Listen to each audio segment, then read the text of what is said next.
Assalamualaikum warahmatullahi wabarakatuh. Masih bersama Hengki di Ngobraspol tentunya. Bro, sebelah kanan gue siapa? Dia adalah langsung aja deh bang. Perkenalkan diri. Oh ini sorry. Dari Semarang. Tentunya langsung aja bang. Assalamualaikum warahmatullahi wabarakatuh. Ya, Salam. kenalan dulu nih. Mungkin Yes. masih banyak yang belum kenal. Nama saya Robi. Mana orang banyak taunya Robi Rahman. Robi Rahma. Ya, eh, kegiatannya, Nah, sekarang sehari-hari apa bang? kegiatannya ya dari dulu sih sampai sekarang masih tetap eh, belum banyak perubahan sih, masih bermain musik aja. Main musik, Wow, ya. bermain musik. Main musik. Keren-keren. Kebetulan sekarang lagi bantuin band. Ben, Bantuin band yang kebetulan juga band idola itu. idola banget. Keren Heeh. itu. Saya pribadi juga mengidolakan band itu sebelumnya. Yes. Dan kebetulan Ternyata. sekarang terlibat di situ Terlibat ya? gitu. Alhamdulillah gitu. Nah, Makanya luar biasa banget. Band itu adalah Power Slaves. Ah, wow, power slave. Oke. Keren bang. Gue udah ngeliat nih bang, cuplikan-cuplikan Bang Robi. Oke bang, bisa diceritain sedikit bang. Awalnya itu bisa dari mana bang? Awalnya sih sebenarnya ya seperti kebanyakan anak-anak muda zaman dulu ya. Kalau zaman dulu tuh kan belum ada musim handphone ya. Yes, Kalau betul. nongkrongnya itu kita paling gitaran. Gitaran ya?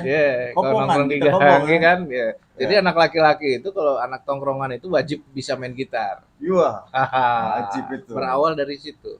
Berawal. Berawal dari situ, genjreng-genjreng, tertarik lah nih sama yang namanya gitar ini. Kayaknya Hmm. kalau bisa main gitar kita ngobrol sama cewek juga bisa lebih enak gitu kan. Dulu pemikiran seperti itu gitu Keren, kan keren, keren. awalnya. Inspirasi banyak dari situ ya? Iya, terus pada akhirnya ya karena kita pengen main gitar, akhirnya kita perlu referensi kan. Referensi? Akhirnya kita cari-cari kaset. Mulai deh tuh beli-beli Kaset yang kaset, diputer-puter gitu kaset. ya? Iya, mungkin kalau anak sekarang kayaknya udah banyak yang ini ya, Download bang. udah banyak iya, enggak yang nggak mengenal apa itu kaset gitu ya kalau anak sekarang ya. Iya, Ya kan? kaset. Betul, betul, Karena betul. udah lumayan lama juga hilang dari pasaran kan, kecuali kolektor ya. Ya, betul. Nah, Betul. dari kaset-kaset itu saya tuh senangnya musik rock.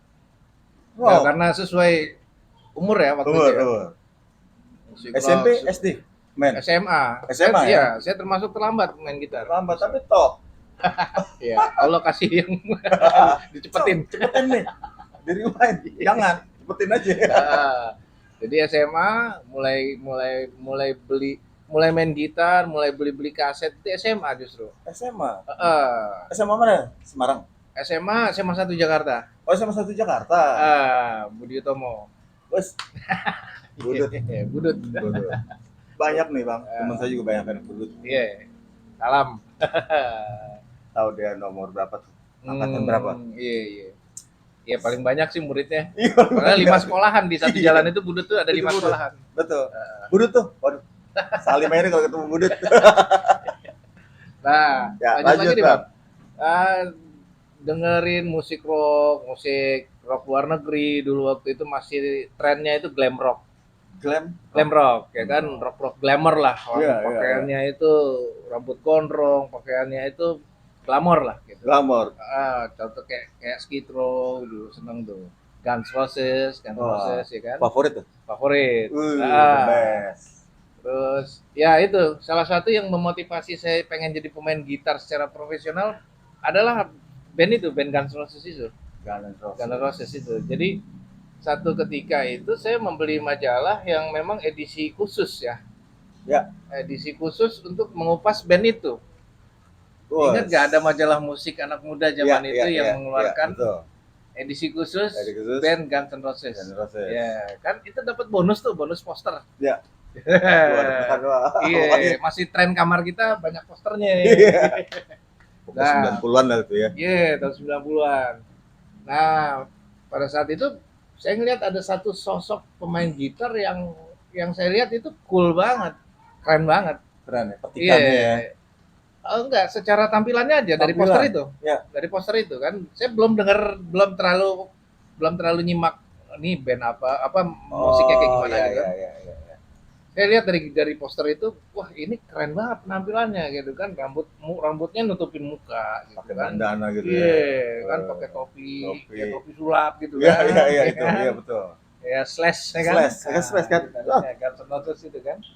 Nah, itu saya ngeliat, wah pengen banget deh jadi pemain gitar kayak gini nih gitu. Ternyata kabulnya. Ternyata itu doa yang diijabah. Wah, keren banget. Iya.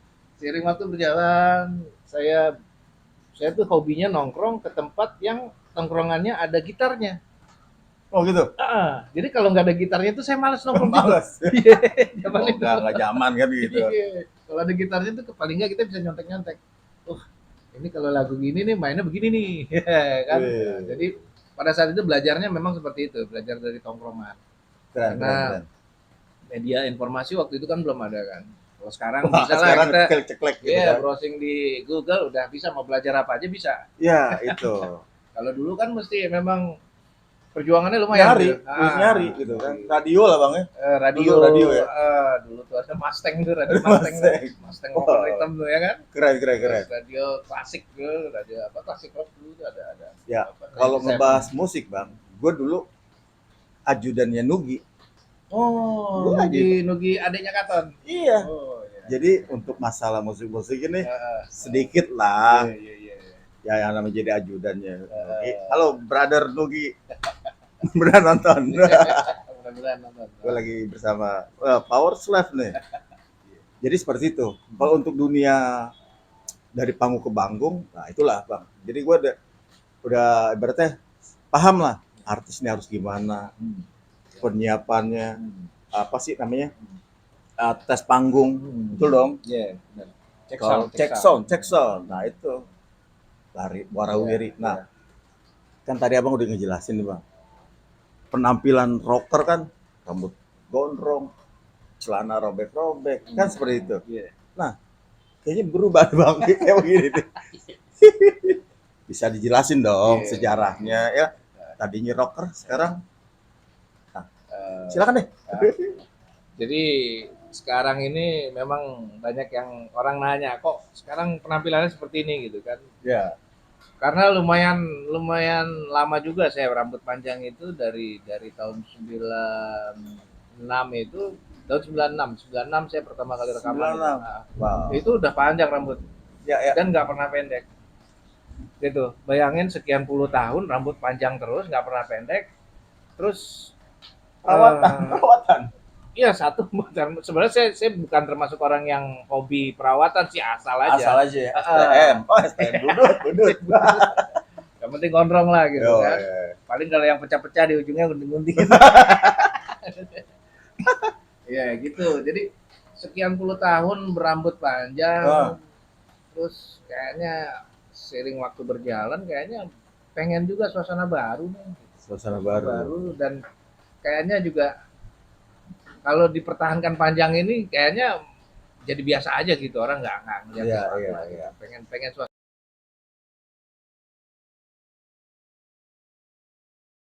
Pas mau azan subuh sampai rumah dalam kondisi mabok, kita papasan sama orang yang mau berangkat sholat subuh. Terus gimana itu Bang? Wah, disitulah mulai panggilan, mulai Set. berasa gitu. Di situ mulai terketuk, buset, kok hidup gue begini banget ya.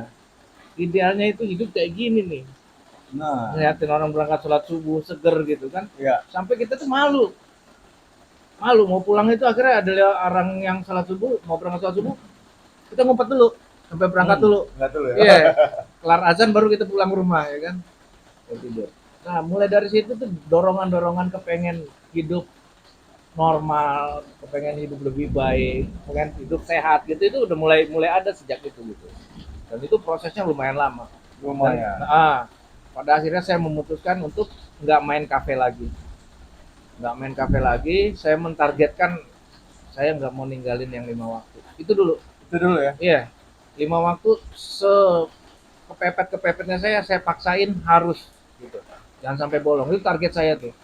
Masa sih nggak ada perubahan sih dengan ini? Gitu. Ya, niatnya bagus Iya. banget Bang ya. Nah dari situ mulai mulai bisa merasakan gitu pencarian-pencarian, senang kalau dengerin orang lagi ceramah gitu. Udah mulai senang tuh. Kalau dulu kan zaman jahiliyah di rumah orang tua setel ceramah kita ganti channelnya. Dengerin infotainment aja lah gitu kan. Iya, iya. Tapi setelah kita sholat dijaga gitu, memang rasa keingintahuan itu terhadap ilmu-ilmu agama itu jadi mulai ada gitu. Terus banget Bang ya, Ah, makin terus. akhirnya haus gitu mencari dan pada satu ketika saya ketemu sama sama senior saya di musik namanya Mas Edi Kemput.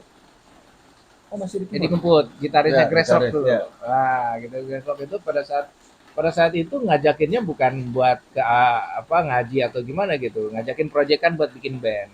Nah, Kita latihan sekali dua kali, terus satu ketika saya mancing gitu karena saya ngelihat penampilan Mas Edi ini udah syar'i gitu, udah ya, sunnah lah gitu kan, saya ya, lihat betul. gitu kan. Akhirnya saya sindir, ini kita ngeband mulu, nih ngaji kayak sekali mumpung ada ustadz gitu kan. Akhirnya kayaknya kalimat Tertantang saya tuh. yang saya spontan ketika itu mungkin Mas Edi ini nangkapnya serius. Akhirnya saya diajak, ayo kapan-kapan kita ikut itikaf yuk. Itikaf. Ya, Jauh dong bro kalau itikaf. itikaf itu kita meluangkan waktu untuk meninggalkan perkara-perkara dunia, Duniawi, ya. duniawi, kita meluangkan waktu, kita tinggal di masjid selama 3 hari. Ya, camping deh. 3 hari itu kita dalam rangka memperbaiki diri, gitu. Namanya islah, islah diri. Islah diri. Memperbaiki diri. Jadi di situ yang tadinya sholat berjamaahnya bolong-bolong atau yang tadi sholat berjamaahnya waktunya telat-telat, akhirnya sholat berjamaahnya kejaga di situ. Selama 3 hari di masjid, sholat berjamaah otomatis terjaga. Selama 3 hari di masjid, otomatis kita jaga wudhu. Gitu. Ya. Wudhu, batal wudhu lagi. Terus ada juga program-program di dalam 3 hari itu yang kita tuh belajar taklim namanya, itu belajar agama. Belajar agama itu kita buka hadis, terus dengerin namanya itu kalau istilahnya tausiah. Terus ya. Dengerin tausiah gitu 3 hari. Dan pada saat 3 hari itu sangat berkesan dan sangat menempel di hati saya gitu. Saya merasakan perubahan yang benar-benar Luar biasa. luar biasa. Benar, benar. Jadi pengalaman spiritual yang selama ini memang belum pernah saya rasakan dan inilah yang saya cari gitu sebenarnya. Saya mendapatkan ketenangan, saya mendapatkan eh, seperti mata yang terbuka gitu. Ya, meskipun terlambat, yang penting ya, dapat ya. Iya. Jadi itu sekitar 2 tahun yang lalu lah. 2 tahun yang lalu. 2 tahun yang lalu. 2 tahun yang lalu itu pertama kali saya keluar 3 hari sama Mas Edi. Dan intisari 3 hari ini dalam Mas Edi ngajak ngaji ini adalah sebenarnya kita belajar untuk memperbaiki diri dalam rangka untuk dakwah. Dakwah. Nah, dakwah itu ke anak-anak pang dong. Nah, pada akhirnya nyambungnya ke situ gitu. Jadi kita dakwah itu arti dakwah di sini kita bukannya dakwah mendakwah, kan banyak orang kan kalau mendengar dakwah itu kan ceramah di depan mimbar Ya, menceramahi orang berkunjung, gitu. berkunjung ya. Nah, jadi dakwah itu artinya mengajak. Mengajak. Bahkan cuma sekedar kita dalam perjalanan kita, assalamualaikum, yuk salat berjamaah ke masjid, salat berjamaah ke masjid yuk, gitu. Itu udah dakwah. Ini dakwah.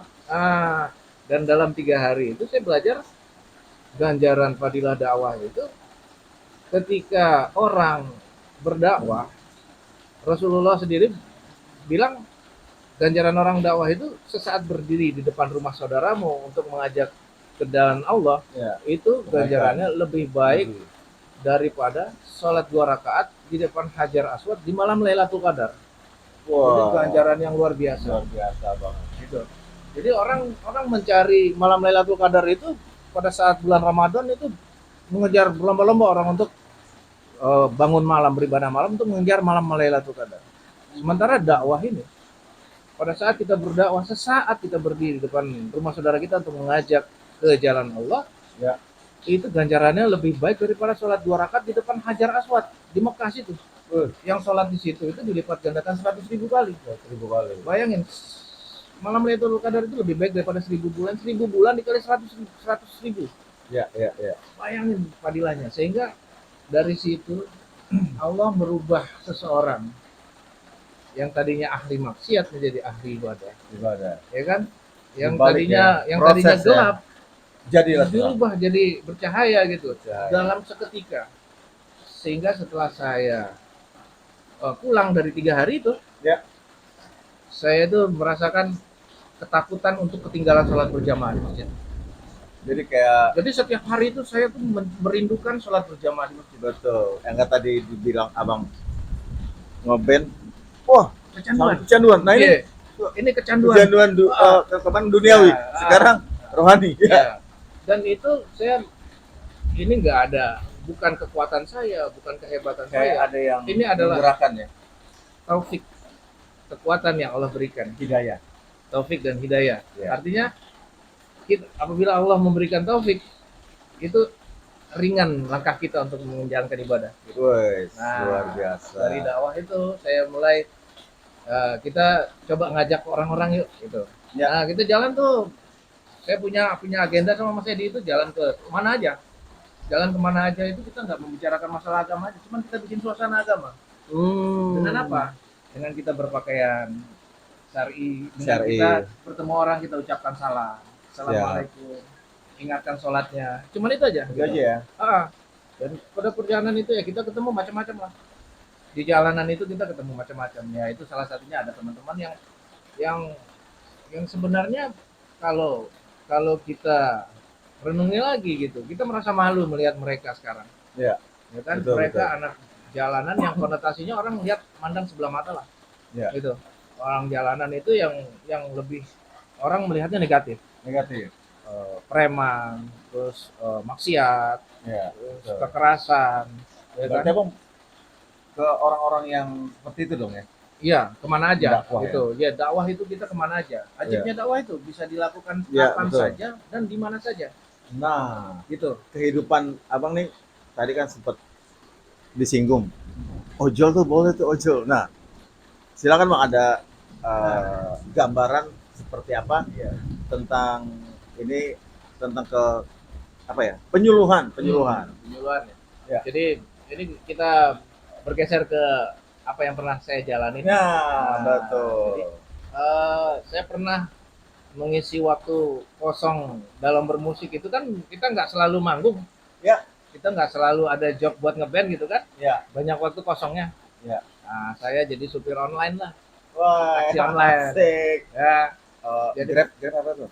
ya semuanya lah ada Grab Semuanya. ya kan. Ya, bangsa itulah pokoknya taksi online.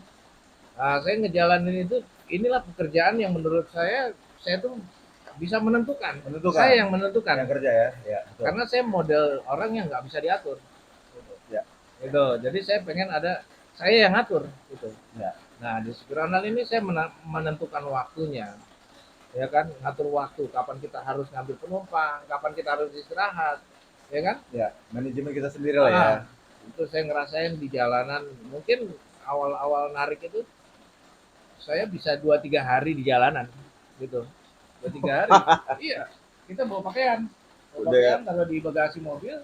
Siap Udah, pokoknya. iya, kita udah camping aja. Tidur di pom bensin atau di masjid, gitu kan. Ya, betul, Jadi betul. memang cari tempat-tempat yang aman. Nah, Jadi saya merasakan sekali kehidupan di jalanan itu seperti apa.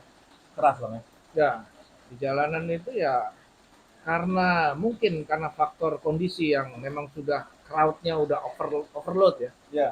Crowd-nya di Nah, terutama Jakarta ini. kerawanan itu bang, kejahatan keras. Satu, peluang untuk orang bikin kejahatan itu besar sekali. Besar sekali ya. Bahkan orang yang nggak berencana berbuat satu kejahatan karena kerasnya keadaan di jalan itu, Iya. akhirnya kepancing. Gitu. Jadi toleransi antara sesama pengendara itu udah mulai tipis sekarang. Siap. Bahkan saya prihatin gitu. Pada saat saya ngelihat saya di mobil itu saya ngelihat orang yang kendaraan roda Sabar, 2 atau ya. apa gitu kan nyalip terus, habis itu dia kabur gitu kan. Sementara roda 2 juga gitu, kadang-kadang gitu dipepet sama mobil gitu kan. Dan permasalahan yang sepele itu bisa menimbulkan satu pertikaian yang luar biasa Iya, gitu. kegaduhan. Iya. Iya, betul. Karena apa? Karena udah panas, udah capek di jalan. Mungkin kalau yang di motor juga pantatnya udah panas gitu, udah kena macet berjam-jam gitu kan. Betul, betul. Kesenggol dikit aja apa nggak emosi. Ya, Itulah kondisi di jalanan di yang jalanan. yang rawan rawan terjadi hal-hal yang tidak kita inginkan gitu. Wah. Nah, kalau kalau saya nih, saya kembali ke saya nih, saya untuk saya jadikan formula buat saya bisa bisa jadi narik online dengan aman dan selamat gitu. Nah, boleh dong. Ya, Tips-tipsnya apa aja tuh, Bang? jadi awal-awal saya narik itu saya memang gampang kepancing emosi. Awal-awalnya tuh. Ya, Nah, ketika kepancing emosi, mood kita untuk nyari penumpang lagi udah males. balik kanan aja deh, pulangnya dulu ya. Mending pulang. Ini pulang. Gitu. Dan akhirnya apa? Gitu. Kapan gua kerjanya nih? Kalau diikutin emosi, setiap hari pasti emosi karena Emosi, betul. pasti kita ketemu hal-hal yang kayak gitu itu setiap hari Setiap namanya di hari. jalanan itu macet-macetan gitu bentak-bentakan gitu goblok lu gitu kan iya orang banyak yang lebih pintar jadi Dan gas-gasan lah ya. gas-gasan gitu ngatain goblok. Nah akhirnya saya Mengatasinya gimana tuh, Bang? mengatasinya akhirnya saya coba redam emosi ini latihan latihan latihan ini juga Mental buat ya. saya Ya. akhirnya tadi Tahan saya emosi. emosional saya latihan jadi untuk bisa lebih sabar Paling astagfirullah gitu, Bang. ya. Ya, kebetulan juga saya juga udah ya saya dengerin orang-orang menasehati lewat lewat lewat masjid-masjid gitu. Saya kalau ada pengajian saya dengerin gitu kan. Sabar itu adalah kunci hidup. Kunci itu. Betul, betul. Setuju, Senjata setuju. yang paling ampuh dalam hidup ini adalah sabar. Kedua ikhlas, Bang. Ya, Betul ya. ikhlas. Ya, tapi sabar ini permasalahan apapun Pasti akan akan terlewati teratasi ya. Betul, betul. lewat sabar. Setuju, setuju. Makanya di dalam Al-Quran sendiri Allah bilang, carilah pertolongan Allah lewat sabar dan sholat. Wasta'inu bisobri wassalah. Itu. Wah, Carilah pertolongan Allah lewat sabar dan sholat. Sabar dan sholat. Gitu. ya, Artinya sabar ini jangan kita sepelekan. betul, Jangan betul. bilang, oh sabar itu ada batasnya. Kalau Sabar itu bisa nggak ada nggak ada batasnya. batasnya ya. Iya. Wah, keren. Kalau ada batasnya berarti nggak sabar. Yes. Ya kan? Wah, Nah, menarik banget nih. sabar itu. Jadi saya berharap sama semua teman-teman di jalanan, dimanapun berada gitu. Ya, bagus nih bawain, Bang. Kita mulai Silakan. concern ke apa apa sih sabar itu. Bagaimana sih untuk jadi orang sabar itu? Gitu. Karena apa? Karena ini adalah solusi untuk segala macam permasalahan. Permasalahan apapun akan teratasi dengan